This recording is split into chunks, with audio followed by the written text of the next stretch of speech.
Chance. Episode 8. This is 8? I think so. Okay. That's not Nope, it's not. It's 9. I think it's 9. I don't need a number. I mean, I knew it was Yeah. episode 8. Do you know it was episode 8? Okay. Ladies and gentlemen, welcome to the Ordinary Legends podcast. My name is Zach, and I'm here with Josiah and Haley, who is not Maddie. We'll explain that later. And we're so excited to be back with you. We are discussing ordinary people who had incredible faith, and God used them to do legendary things because they said yes, not because they were special. But yeah, we're here with Haley. How are you doing, Haley? Doing good. I'm glad to hear it. Excited Glad to to be hear here. it. No pressure, but we're expecting big things, great insights. And we are here also with Mr. Josiah Brondike. I'm here, and I'm super excited because this is going to be the greatest episode we've ever recorded because it's our It is. first episode with a live student. It is So- a real live live student. student. They're not frozen Not an or automaton. in, This is not in a carbonite. creation. This is real. Yeah. How old are you? 16. Fantastic. Awesome. The average age of this podcast just went down. How are you feeling so far, Josiah? I feel really good about this. I'm super excited because this is one of my favorite missionaries. Of all the missionaries that we talked about so much, this is probably the one that has the most personal impact on my story. Do you think it's possible this is our most famous missionary or the well-known missionary today? If we define fame by you're my favorite, Yes. yes. I think like average everyday conversation. So this is a story about a person who is a part of a 5-man team, and all 5 of those people gave their lives as a sacrifice to go and take the gospel to a group of people in South America. And they went to an indigenous group of people. And we can get into this. I don't know if you figured out like why there are multiple names. There is one name, the Auca, and then the Waodani. Yeah. But they're the same tribe, different people. Very, very violent group of people. And I think like there was a movie that came out in the early 2000s about these guys, these missionaries. And I grew up literally, my church had like what felt like a 2-year curriculum on walking Jesus's path, walking his trail, so to speak. And it was built around the life and testimony and writings of these missionaries. So, Because this isn't ancient history at all. This is about 75 years ago. This is like in our backyard. right. So probably one of our more modern missionaries or legends that we've discussed so far. We've talked about some people who lived a long, long time ago, like William Carey, one of the first missionaries. But Jim Elliot is the podcast legend that we're talking about today. And Jim Elliot is kind of credited with starting what some consider to be like the third wave of modern missionaries. Sure. And so you've been studying, you've been learning, you are an expert, and you're just going to blow Haley and I's minds with all the things that you're going to tell us about Jim Elliot. So why don't you go ahead and get us started? Tell us about Jim Elliot. Absolutely. Well, Jim Elliot is a wonderful missionary to follow, and so much so because... Are you setting a timer? I'm setting a timer because I always go too long. That's actually probably So we just smart. need to be honest with ourselves and Yeah, know yeah. what our limitations are. Right. Mine is brevity. But I love this story because we know so many of his thoughts because I feel like I got to grow up with Jim Elliot. Because early on, he was a journaler, and it was so manly and totally appropriate. And Not a diary. Not a diary, a manly journal. Do you have a diary? Do you have a Nope. diary? Okay. I'm not going to Do you have a journal? myself on here. No. Okay, gotcha. Yeah. And also his wife is just incredible. And so after his passing, we've got so many of his stories recorded and his thoughts. So when I was growing up and young, I got to grow up around Jim and like read his journals and his entries and his thoughts from when he was my age at that time. And that was so helpful. He was from Portland, Oregon, and had a Christian family, came to faith, and took it really seriously pretty young. I remember hearing an anecdote from his grade school days where he was kind of thought of as a little bit antisocial, a little bit maybe try hard is what they call him today. Like a Same. schooler. Yeah, because at lunch, The stereotype. Wait, we not can't just move past that real Not quick. me. So I'm what did you sorry. say? Could you I'm just trying say to that add clearly in the insight here. microphone? I said he sounded like a homeschooler. All right. So Haley is a homeschooler. Yeah, but so we say So she's allowed to say that. She's got the card. It's true. You It's know. true. I have the- Yeah. So I don't know. What do you guys think? Here's a picture of Jim Elliot. This is maybe what he looked like. probably not. when he So was, those like, pants little. in his day were spot on. Oh, they were incredible. I think he's a very good looking chap. I think you should watch on Vision Lad chap. on YouTube so you can see what these look like. But sometimes at grade school he thought that maybe he was kind of elitist because he was trying to walk closely with God. And I remember as he was getting kind of to your age, Haley, sometimes at lunch he felt like he spent time with the Lord in the morning and then he'd just be bombarded with people and the crud that's in the world. And sometimes by the time that he got to lunch, he was just feeling soul weary and like, I just need some God time. And so he'd often be alone at lunch and reading his Bible, and they're like, who's this guy? I think he's better than us. But he's like, no, I just really need Jesus. And so he took his faith seriously. You hear his reflections and wrestlings. Even young, you can tell this man said, hey, I want my life to count. I remember kind of a famous anecdote from when he was in grade school. He was a good-looking guy, and he was athletic, and he was responsible. Yeah. So there's pictures of him here. This is one, and I think there were some others that were. And I'm probably spoiling all kinds of things. He's in his 20s, 30s there? Mm-hmm. He's the one on the right. I think that's they can see Mr. that. Roger Udarian. You're You're right. gotta I got to show push him the if doobly-doo. So Oh, no! he was like There he is. He was the captain of his debate team. He was definitely a very sought after individual. And there was one time that kind of his convictions were really deeply held. And I always respected Jim because all of his convictions were 100%, and like he was just all about it. So for his debate team, they asked him, "Hey, we want you to choose a candidate that you support and endorse them, and just give a 7-minute speech about that." And he was captain of the debate team. This was a really big deal. And he was like, "I'm not going to do it," because for him, he felt like, just for Jim's personal convictions, he was like, I'm going to be about the kingdom of God and not about human politics and things like that. And so they're like, "Jim, you have to give a speech. Like, you'll get kicked off the team." And but for him, it was a conviction thing. And he said, "I'm not going to do it." And it was like, "But I'd be happy to speak for 7 to 10 minutes on why I won't."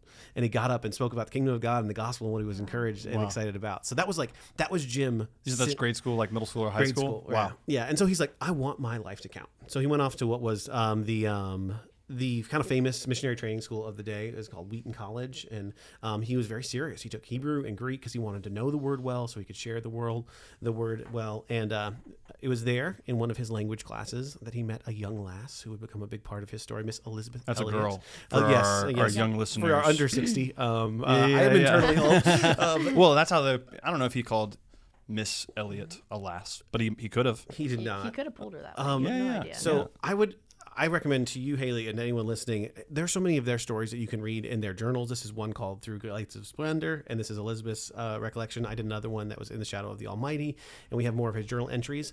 And so, like, if you like soap operas, the love story of Jim and Elizabeth Elliot is a lot. It is. Because they met, and he was deeply passionate, deeply felt these convictions, and he confessed his love for her in 1948 after they had known each other for a couple years. But he said, "But I think God's calling me to the mission field, and I think that means singleness." So, like, I love you, my word. but God wants me. So are you recommending, if there's some ladies and gentlemen who are single and ready to mingle, ready to find a Mog, a man of God, that can settle down with? Heard that before. You haven't heard that one? Nope. I made it up. I I didn't am make it up. deeply not in recommending his methodologies because, like, while reading his journals, I'm like, "Jim, what are you doing, man?" Yeah. Because he was like always He fumbled the intense, bag. and he's like, "I love you," but he felt this real, like, he knew That takes a lot of conviction. Yeah, he was deep in everything that he felt, and so they have this kind of back and forth. But he says, "No, I'm not going to wait for life to happen. I know I'm called to serve." And as he was going to do that, he sought to serve the Lord and got His education? his education, and then he headed off to Ecuador, where he was going to start his mission work there. And so on again, off again with Elizabeth, like writing letters. So for 5.5 years, they were back and forth. Oh, my word. And in 5 And years, they paused a saw whole each nother other level. 5 times in 5 years. And finally, he was on the field, and he's like, "No, I think God has given you to me as a blessing." And so he invited her to come to Peru, where he was stationed there, and they married and met. And yeah, so finally was a big part of that. But she joined him, and what a pull. She was just an amazing missionary, amazing asset to the team, and they were missionaries together, and they were there on the ground with the people, and so learning Spanish and doing. So this is like a power couple in every sense of the word, because he's really faithful man of God, loves the Lord, and has got his convictions, but she at the same time incredibly bright, incredibly dedicated, incredibly serious, patient, waiting 5 years for this guy. Yeah, one of the most godly ladies I've ever heard from. She's incredible. Yeah. And she joined the mission field not as Jim's wife, but as a missionary, and she was so an asset to the team. They were working with the Quechua people, there were already people doing a lot of missionary work in Spanish, but there was a lot of people reaching this tribe. But this tribe had already been reached. And it was always Jim's goal, kind of like Paul. He wanted to go where the gospel had not been named. And so he had heard about this people as he was getting to know the different people in the area. He had heard about these people known as the Auca tribe. And so that's who he wanted to reach. You talked about the name change kind of historically. Yeah. So I got confused when I heard that. They were like, "Oh, yeah, they shared the gospel with the Auca tribe." And I was like, no, they did not. Waodani is how I would say it, but I'm sure I'm doing that wrong. So they didn't know it at the time. And as they sought to, they declared Operation Auca. They were going to reach these people. most modern chronologers don't use that term anymore because they learned that was kind of the average phrase at the time for savage, because these people were known for, they were murderers. Like no one had contact with them because everyone was killed by them. Wow. Just a couple years before they started to establish contact, there was actually some like oil prospectors that were in the jungle that had been speared to death by a number of these tribesmen. So where they were was a different point technologically than the rest of Ecuador at the time, but they had never heard the gospel. And so Jim and his friends said, well, they have no hope, and we have to bring them the hope of the gospel. So they had heard rumors of this lady, Duwami, I think is how you say it. Nailed it, crushed it. I've been waiting to tell you this. I'm actually an expert on the languages of South America, and I can tell you, you nailed it. She had actually been raised in the tribe, and it was so violent, and even violence against one another was common, that she, at spear point, had ran and found shelter at a missions organization at a tribe there, and she had grown up around the missionaries, and so he goes, we know where one of the Auca people are. You can go and learn from them. And he went and spoke with her and learned some basic phrases, and the team was getting ready to go and find them. And they were also a little nomadic. They weren't sure where they were, just in the jungle, but over there ish. Yeah, and she said, like, don't go, don't trust them. They're violent. But he learned how to say basic things like, hello, welcome, friend, like, we want to know you. And it was their goal to go and learn the language. It was new tribes work, so it was go and learn the language and be able to translate the Bible so that you could share the gospel. But they had this real challenge that these people were unreached and unreachable. And so how do we find them? And they started scouting, and they had a team that they had put together. It was Nate Saint, Ed McCulley, and Pete Fleming were working with them. Some people that he'd even brought from college and really inspired. One of them, Nate Saint, was a great aviations worker. Like they had a little biplane. I think we got a picture of it somewhere. Oh yeah, I'll find it. I'll pull it up in just a second. So Nate would go out on scouting missions, and they were kind of searching along this river because they knew that they often were there, but they were trying to find any place where they could land, any place where they could make contact. And then eventually they found a couple huts. Right. We think we found them.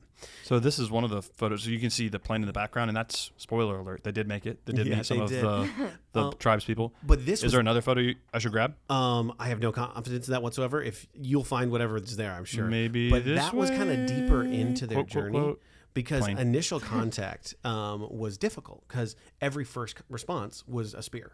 So they're like, how do we even engage with these people? So Nate Saint, brilliant man, said, we've got to devise a way to show that we're coming on friendly terms. So he's credited with custom making this because there was no place to land. They didn't have helicopters. This was like a simple biplane.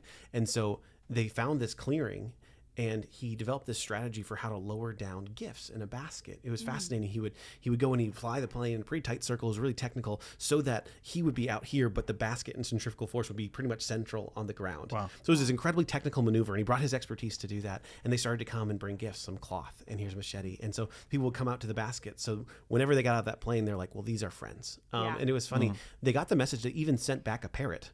And so they're like, sweet, we are making contact. It's going well. Exchanging gifts. And like these are four guys in their 20s. They are vibrant and full of life and hopeful. And they actually find this clearing that they said, this is perfect. We're going to establish a camp there. So they've got base camp with the wives, and Jim and Elizabeth actually have a daughter at this point, beautiful little girl. And so they're not living like with the people yet, but nearby. No. Yeah. So there wasn't. They were with still the previous tribe, the Quechua people, and they were still working with Spanish people, but they hadn't gotten to the Auca that they were trying to reach. And that's the term that I use because it's the term that I can say and that I know. So they were trying to get there and establishing this kind of base camp that they were going to do their operations on.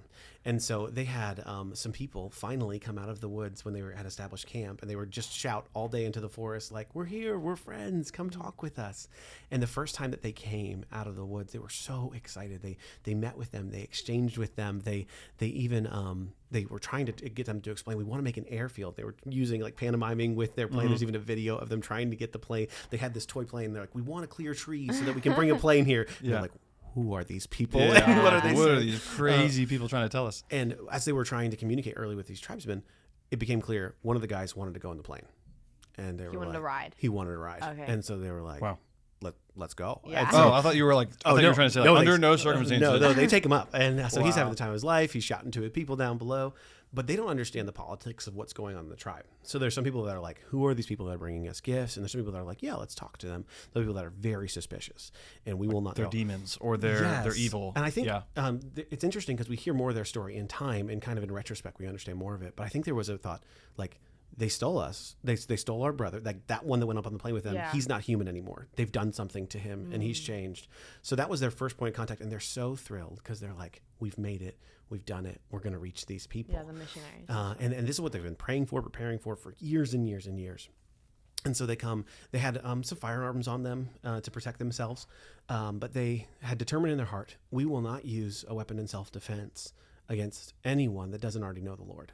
Wow. Because they said, we're here for them. And so as the people came out of the woods again, they're like, good, we're going to have another positive contact. So Jim wades out into the river to meet them. And Jim is the first one that meets a spear.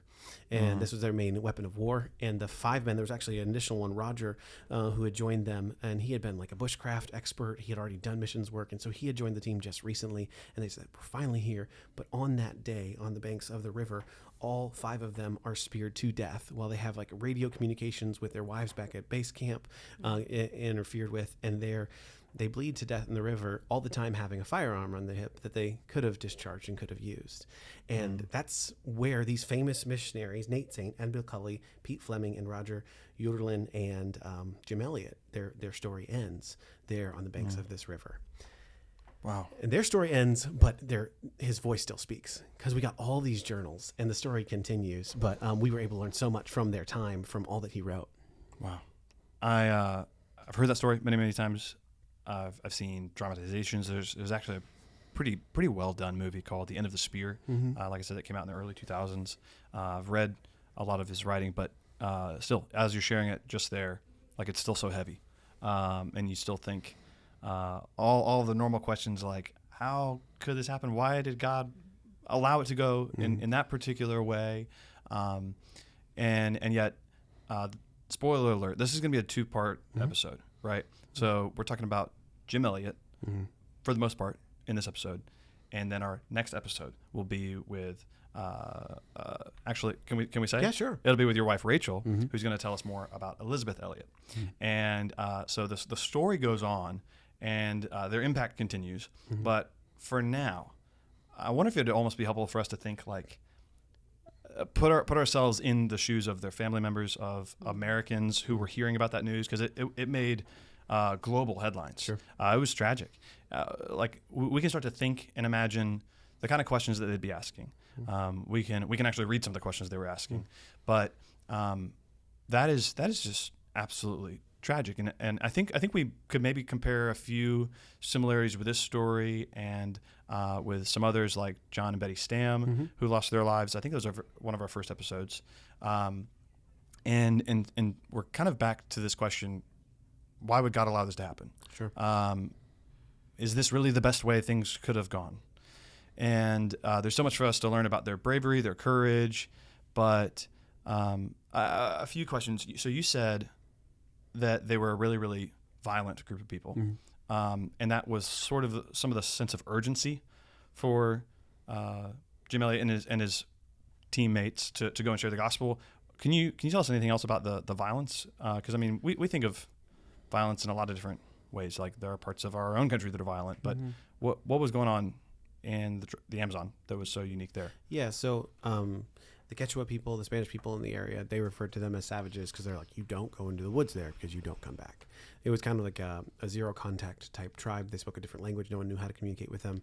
They were more like Stone Age technology, so there was not really clothing, a little bit of loincloth, stuff like that. But they were mostly naked and they were mostly violent, and that was part of their way of life. They were a warrior tribe, warrior culture, and so all of the people that were basically from there had basically concluded, you just don't go. You don't engage there because it will mean death. But seeing these young men and their just joy, they would sing hymns and they believed that Christ was the victory and that he had a message that the world needed to hear. And so they were ecstatic at the opportunity to try to be some of the first ones to make contact with these people so that they could hear the gospel. So yeah, there was definitely, it wasn't even like a trading embargo. There was just like you can't engage with them without dying. So don't engage with them. It's like we don't even know how to get across to them that we mean well, and so they had those strategies, lowering gifts and things like that. But I read at some point that like there was even a concern that they were going to basically murder themselves into extinction. Somebody was commenting later that in their language, which they did eventually learn, another spoiler alert, that they didn't have the word for grandfather in their language because they didn't it was very rare that they had grandfathers, Wow. people that lived that long. And they'd have these revenge killings back and forth. Well, you killed my dad, and I'm going to kill your dad. I'm going to kill your children, and our tribe hates your tribe because of it. Just goes back and forth, back and forth. So there's definitely this urgency with a need to get the gospel to them quickly. So I would say something. Yeah, So go ahead. When you had said that they had those firearms but they refused to use them, I thought of it's either Hebrews or one of the Corinthians, but it was talking about like the freedom in Christ and how like we are free from sin, and how they like put their personal right of like safety away just so that it wouldn't hinder the gospel. And so the tribe's image of these people were gonna come in trying to be friendly, and if they had gotten Jesus across in any way, it would have been hindered by then they tried to hurt us, and they put that personal right of safety away for the sake of the gospel, which is like huge. Yeah, and I'll allow some spoiling to happen because the gospel does take root, and it's incredible how it happens. But for some of them were hard-hearted. Some of the men that were there on that day holding the spear, when they came to learn more, when the language barrier broke down, when they were sharing the gospel, when they came to understand, oh, they could have killed us at any time, but they didn't. For one of them, that was a moment of, though there's something real here. So their sacrifice, it made sense to them, and it was completely on brand. There's a famous saying from his journals that kind of became a battle cry for that kind of third wave missions movement. Jim was fond of saying, and he jotted it down in his journal when he was at Wheaton, he said, "He is no fool who gives that what he cannot keep to gain that which he cannot lose." And so he said, I can't hold on to this life, but someone could gain something permanent, eternal. And so this was. So tell me more about that. Like, what's the thing that he cannot lose? What's the thing that he cannot lose? What's the thing that he was trying to gain in that situation?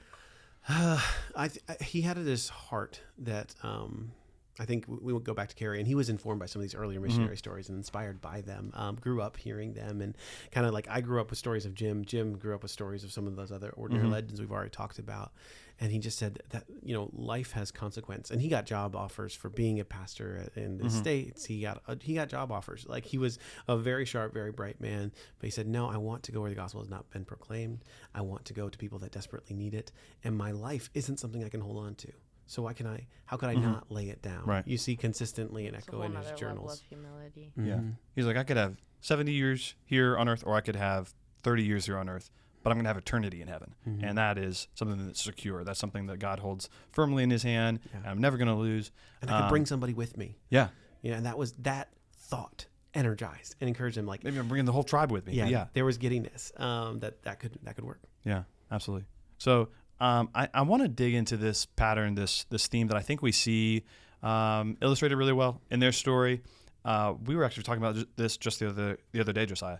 I think there's like a prevailing culture or attitude in churches, but definitely the rest of the world, that says like, hey, safety first. Whatever you do, you got to be safe. You got to make sure that you're not in risk. And I'll be honest, like even our missionary partners all over the world, when a war starts in China, we pull our missionaries out. Sure. When a war starts in Russia, we pull all of our missionaries out. The missionaries for the IMB were forcibly removed from China. That's a different situation. And I understand discernment. I understand you got to make decisions for thousands of people and their families. It's not just a personal, individual decision. But what do you do when you know you're a dad, you're a husband, there are people who are counting on you, there are people that love you, and you've got this opportunity to go and share the gospel with people who are dangerous.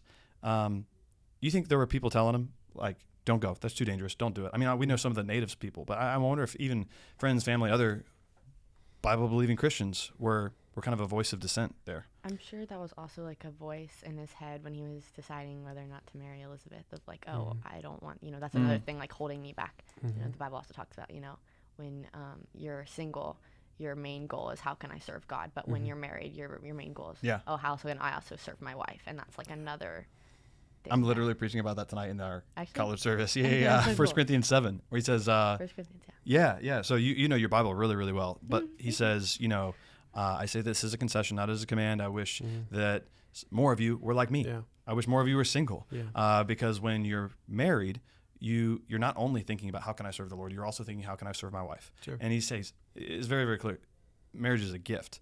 But I guess Jim Elliot seems like a very, very determined person. He's like, I'm not even sure I'm going to settle down with you. Sure, I love you. sure. I like you a whole lot, but we'll keep writing letters. You're not going to get in the way of this. So it didn't seem like a hindrance to him. And it's something that they both weighed.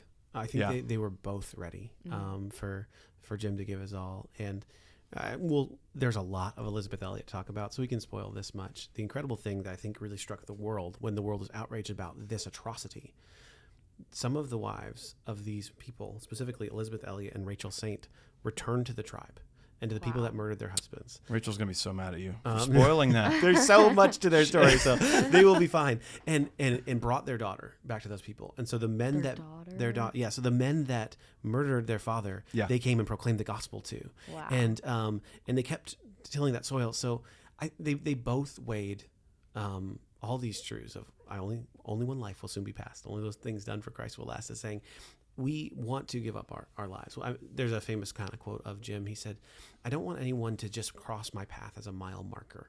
I want to be a crossroads, that everyone that meets me must come to a decision about eternity. And so that was his fervor and his earnestness. He's like, I want to live a life of consequence. I want people to know. I want them to see. And he was, and what was more is he was convinced that this was the will of God for his life. Yeah. So he's like, if it costs, fine. But this is God's will. I got a question. Do you guys know anybody like that is a crossroads? That is like you can't interact with them and just be normal around them. Like either you're going to be obsessed with God the way that they are and the things of God and following Jesus and making him known, or you're going to be like in stark contrast to them. Miss Mary Jane. Miss Mary Jane? Yeah. We love Miss Mary Jane. Yeah, she's on fire for the Lord. She always has been. Those people that like, they make you almost feel guilty sometimes. Not that that's Mary Jane or Jim Elliot's intent, but there are times when like you're just like, hey, did you see the Gator game the other day? The Florida Gators are the number 1 seed in the SEC tournament, by the way. But there I am being carnal, and then they take it straight to, can I tell you what Jesus is doing in my life right now, man? Have you heard about this tribe in the Amazon that doesn't know Jesus? And you're like, yeah. He was a man on fire for sure. Carlos Rodriguez is one that comes to my mind. He's a guy here that's got saved later in life, and just the gospel has consumed his life. And I'm so grateful for people like that along the way that kind of wake me up and be like, oh yeah, eternity hangs in the balance. Oh yeah, this matters. And that's such a word that we need in the modern context, because there's so many distractions. Like football, like the Gators, that's totally fine. But Jim was fond of this. He said basketball, but it's fine. Anyways, so I am the sporty one. They're the Gators, aren't they? All those Gators. They're the Gators. Darn. He said, wherever you are, be all there. Yeah. In any situation that you find yourself that you believe to be the will of God, live it out to the hilt.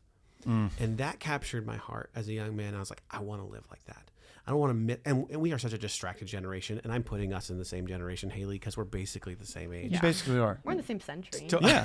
Well, I mean, you're living in the same century now. We were born in the 1900s. That's true. That's okay. So we're not in the same. It's crazy. Yes. Yeah. But I don't like that. We're all guilty of being so distracted by the little stuff. And Jim was like, no. Yeah. Be like God has called you here for a purpose, and find it and live it out and live it to the hilt. That kind of enthusiasm, and I love that in his story, in his candor, in his passion, and I'm just so grateful for him, because sometimes it was hard to find a running mate. I'm from the middle of nowhere. There weren't even a lot of humans, much less people that I'm like, I want to grow with you and learn from you, but like. I learned from Jim's journals just to be discipled by this faithful brother who had died, but his life spoke to me and encouraged me when I felt alone and I felt crazy for trying to live out my faith in high school. I saw a man who had done it and done it faithfully to the end, and embodied all these principles that I wanted to see and to wear myself. And so he just kind of, in my home, we kind of joke about for posterity when we like get out our phones and we're taking pictures and stuff like that. But Jim didn't know that his journals would be read the world over. He didn't know that he was going to be martyred. But man, his life spoke for centuries. I think if the Lord tarries, his life will continue to speak and inspire for centuries. Yeah, and that his life, what he gained was that a multitude of witnesses, others that he launched, and man, he has impacted so many. Yeah, I was reading an article not long ago about. Some people who really kind of theorized, there were different like missionary movements. We talked about C.T. Studd. We haven't talked about C.T. We haven't talked quoted about him. C.T. Yeah. Studd. We've quoted him, but we did a sermon about his life. I mean, about the Bible, and his life was the illustration. There were other people who kind of like helped motivate thousands of missionaries to go, and we haven't really seen like a true modern missionary wave of crowds of people or thousands of people saying, I'm going on a missionary. There's been trickles, or it's been more steady. But the closest thing to it is probably in the 60s when this happened, 50s, 60s. Yeah. As the story was told and retold, people were just motivated as they kept hearing it, because Time magazine actually published a huge piece about this. So the whole world was hearing about this sacrificial love. And yeah, who knows how many believers there are in Hungary or parts of Scandinavia or parts of East Asia that are following Jesus. Like, they're saved and they're going to be in heaven now because a missionary was motivated by Jim Elliot's story and then went and shared the gospel with them.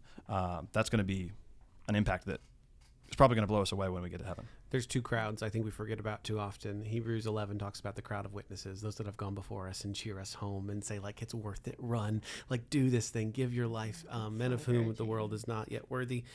I think Jim's among them, and I think he cheers for us and waits for us, but there's also the multitude that comes behind. There's an old song we used to sing when I was growing up, like, we're pilgrims on the journey. And it talked about those that have gone before and also those that come behind. And I think so often young people have a hard time dreaming and imagining that their life can make an impact. And they're like, I'm just a guy. He was just from Portland. He was just from nobody from nowhere. But he believed God could use him. Yeah. He believed that there was a God in heaven that was up to something. And now there's this multitude that's come behind him and learned from the pattern of his life and learned from the marks and learned from the legacy that he laid.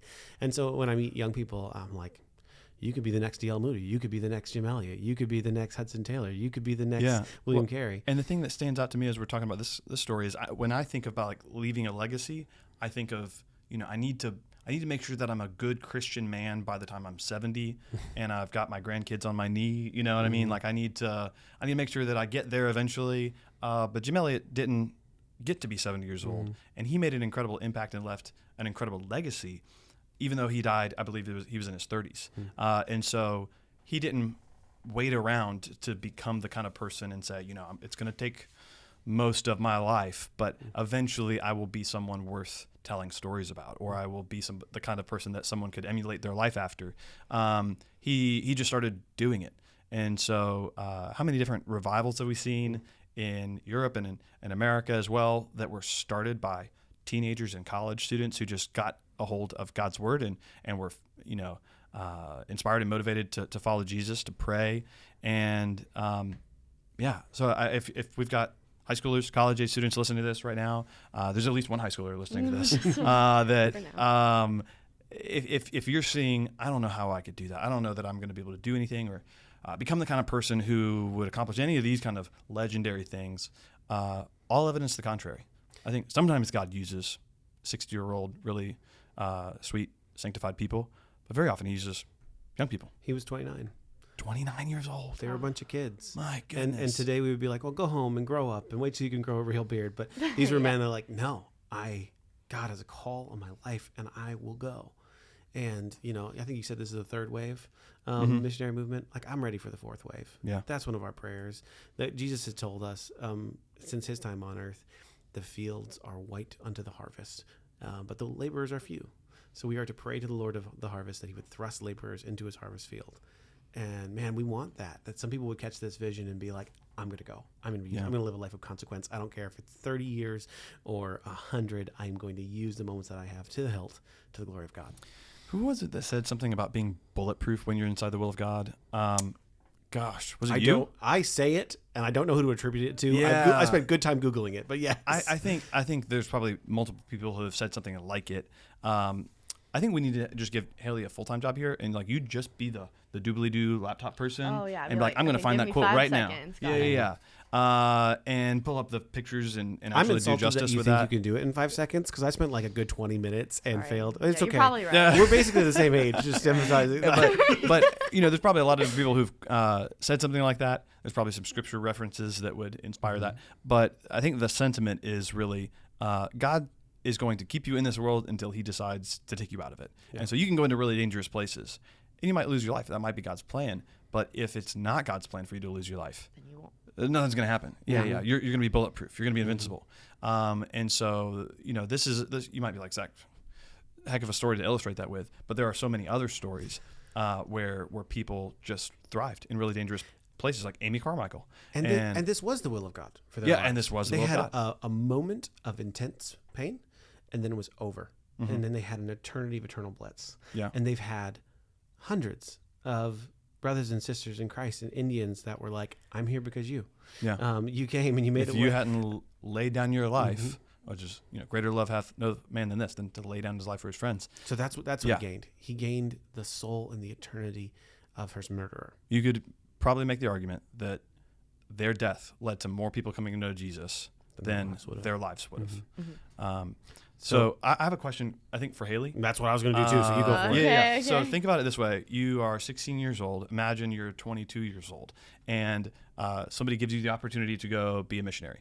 And I'm using you as the archetype person for this question because I think there are a lot of high school and college age people who are about to be in this zone.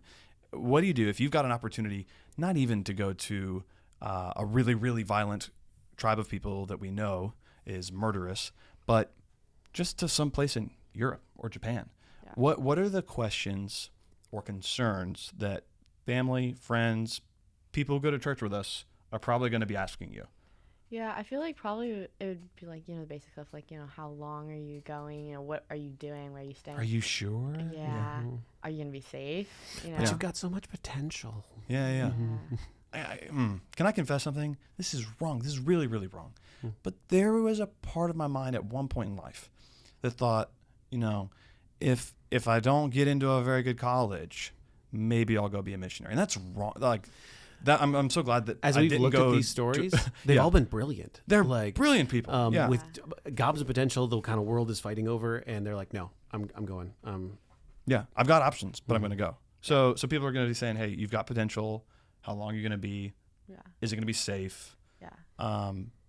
What else? What are some other things that people would probably be lobbing our way out of concern if something like that comes up? Why do you think people would ask, how long are you going to be gone? I mean, because they miss you, for sure. Well, yeah. maybe, They're like, well, when am I also, going to see you again? What kind of risk, kind of not risk, but sacrifice are you making? Is this I'm going for years or indefinitely, or is this just not not saying a 2-week missionary trip? It, we're talking about we're talking about what are you giving up? Are you giving up possibly getting a good education at a college, settling down, but job opportunities, family, but looking at the gospel and spreading that over, whatever maybe I would prefer to do, looking at especially if I'm going, I better know that this is what God has for me, because it is a large chunk of my life, but if I did know that this is what God wants me to do, going into that with excitement and being I'm going to be used, it would be worth all the questions and all the doubts. I think parents are so freaked because we love our kids and we want them to be well. I've talked to moms that are even freaked out about sending their kid to school. They're going to be away from me for 8 hours. No. And I totally empathize and get that. I have my own littles and it's horrifying. I remember the first time I asked my mom, I felt like God was sending me overseas, and he did for a year. I remember sitting down and having to tell my mom, and she wept. But she was like, Josiah, we're trusting the Lord with you. You need to obey him, not do what I want. And I think that's what's so hard when you send your kid away. Wow. You think, well, they're too far from me. I can't get that. What if I can't get them back? What if something happens? What if it is out of my control? What if there's somebody with a spear? But I think for kids and parents, they both need to determine in their heart, well, the call is worth it. The kingdom is worth it. The king is worth it. And I will go. Here am I, send me. And so interesting. You're like, well, if I knew that I was going to go, it's interesting as we've explored some of these missionaries. A lot of them didn't have voice from the Lord moments. They just said, there's a commission. We must go. And so we have been called. And so I will go. I think of the story of Isaiah often, who will go for me? Who will I send? And here, my Lord, send me. So I even pray that some that are listening okay, if I get a specific voice from the Lord, many of them don't purport that experience. But I don't know where that came from. Here, but they say, here, send me. I will go. I was really challenged one time. My parents were in ministry. My dad was a pastor, and he's a great example in so many ways. But there was this one instance where they were considering a different assignment, like to go work with this Christian ministry, and they hadn't yet started in ministry, but they said to these guys who worked with a great organization called Life Action Ministries, and they said, "Yeah, we'd really love to go into ministry, but God just hasn't called us yet." And great guy named Steve Canfield, I think I may have shared this example once on another podcast. It's legal. Said to him, "Oh, God never called me. I just volunteered." Well, that got kind of glitchy. We glitched, but we're back. And Haley insulted me while we weren't recording. It hurt my feelings real bad. But you have no evidence. We did not agree to say that. So. Well, everyone knows. Everyone knows. She made fun of me. And yeah, where were we? So I was going to ask Haley a question. As our very cool audience surrogate, teenager in the room, and you hear this story, how does it hit you? What's like a takeaway, a lesson, or a question that you have from it? Mostly like conviction, like I'm not living my life the way I should be, fully 100% on mission.